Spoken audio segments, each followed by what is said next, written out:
Sticker DMK பற்றி தான்ப்பா பேச போகிறோம். இந்த டிஎம்கேக்காரர் என்ன சொல்கிறாங்கன்னா, ஸ்டாலினா அவங்க மையம் உதயநிதி 2 பேரும் தான் கொத்தூஸ் மாதிரி கொத்தி கொத்தி கொத்தி கொத்தி அழுது கிடக்குறாங்க.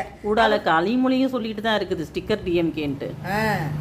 ஊடால என்ன பண்ணுன்னா கனிமொழியும் சேர்ந்து சொல்லிட்டு இருக்கு ஸ்டிக்கர் சொல்லிட்டு. என்ன அவங்களுக்கு தான் அவங்க என்னென்ன ஸ்டிக்கர் எப்படி நம்மளை பார்த்து ஒட்டிக்கிட்டாங்க அப்படிங்கிற மாதிரி இப்போ நம்ம பேச போகிறோம். என்ன பார்த்தோம்னா, நம்ம சிஎம் என்ன பண்ணார், அப்படியே ரேம்பாக் போகிறார் மேடையில். பயங்கர அந்த யூனிஃபார்ம் வெள்ளை சட்டை அந்த பேண்ட்டு போட்டு கழுத்தில் ஒரு துண்டு போட்டு ரேம்பாக் போகிறாரு. உடனே இதை பார்த்தோன்னே நம்மளுக்கு ஒரு மாநாடை போடுங்கடா, நம்மளும் இதே மாதிரி நடிக்கணும். வேறு யூனிஃபார்ம் கிடைக்கலையப்பா, அதே மாதிரி யூனிஃபார்ம் போட்டு வந்து நீங்கள் உடனே நடக்கிறீங்க. நடக்கும்போது பார்த்தோன்னா பசங்க என்ன பண்ணுறாங்க, துண்டை தூக்கி போடுறாங்க. துண்டை தூக்கி போட்டு எப்படி போடுறாங்க, லோஜக் மொஜக் லோஜக் மொஜக்குன்னு வடிவேல் பாடல உங்கள் மூஞ்சில் தூக்கி போட்டாங்க. என்ன நீங்கள் தூக்கி போட்டீங்க. நம்ம சிஎம் தூக்கி வாங்கி கழுத்தில் போட்டுக்கிட்டாரு, நம்ம நெத்தியில் கட்டிக்கிட்டாரு, மண்டையில் கட்டிக்கிட்டாரு.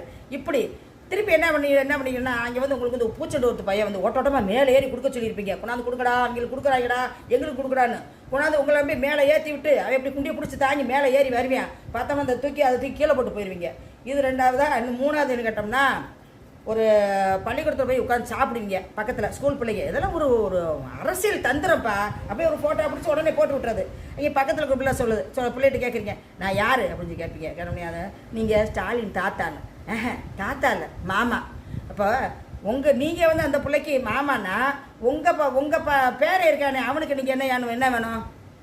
இதெல்லாம் யோசிக்க வேண்டாமாப்பா. இப்போ பார்த்தோம்னா எங்கள் சீவனா சைக்கிள் ஓட்டி காமிப்பார். சைக்கிள் பயங்கரமாக ஓட்டுவார், வீராவேசமா, இளவட்ட பிள்ளை, பச்சை பிள்ளை ஓட்டிட்டு போகுது. உடனே என்ன பண்ணிட்டீங்க, நானும் சைக்கிள் ஓட்டுன்னு பாட்டு உடனே கொடைக்கானல கொண்டு வச்சுட்டு சைக்கிள் எடுத்துகிட்டு சொல்லி அதுக்கு 2 பேர் உங்களை தூக்கி உட்கார வச்சு அப்படியே ஆடுத சைக்கிள், அதோட நீங்கள் ஓட்டிக்கிட்டு போவீங்க. என்ன இந்த மாதிரி கூத்தெல்லாம் கட்டிட்டு. இன்னொன்று சொல்ல மறந்துட்டீங்கம்மா, கேம்பெயின் சாங் வந்தது. ஆமாப்பா, அதை மறந்துட்டேப்பா. கேம்பெயின் சாங்கு இது பெரிய கேவலம். இங்கே கேம்பெயின் சாங் போட்டோம்னா தெரிக்குது, உலகமே தெரிக்குது சிஎம்மோட பாட்டு. அதுக்கு ஆடாத பிள்ளைகளே கிடையாது. ஸ்டேஜில் பூரா ஆடி தீச்சுங்க.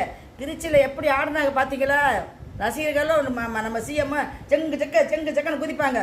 உடனே நம்மளுக்கு இந்த மாதிரி பாட்டு வேணும்னு சொல்லி உங்கள் மையம் சொன்னோடனே பாவம் நீங்கள் அந்த பாட்டு இன்னொன்று, கமலஹாசன் பாட்டுனது ஒன்று, உதயநிதி வருகிறார், எங்க உதயநிதி வருகிறார் எங்கள் உதயநிதி வருகிறார் அப்படின்னு சொல்லிட்டு அதை வேற பாட வச்சுங்க. அதை உதயநிதியை குதிரையில வேற ஏத்தி விட்டு, ஆமா, அதை இன்ஸ்டால போட்டு கழுவி ஊத்துனானுங்க. போட்டாங்க. நல்ல வேற குதிரையில ஏத்தி விட்டு அந்த வாட்டு குதிரை வாட்டு பார்த்தா தலைவரிக்க ஓடிச்சுன்னா உதயநிதி என்ன ஆயிருக்கும்?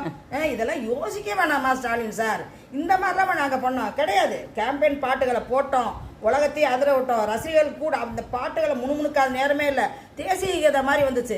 இந்த மாதிரி எங்களை பார்த்து ஸ்டிக்கர் ஓட்டினவங்க தாப்பா நீங்கள் தெரியாமல் பேசுகிறீங்க. வேறு எதாவது கமெண்ட்ஸ் சொல்லுங்கப்பா.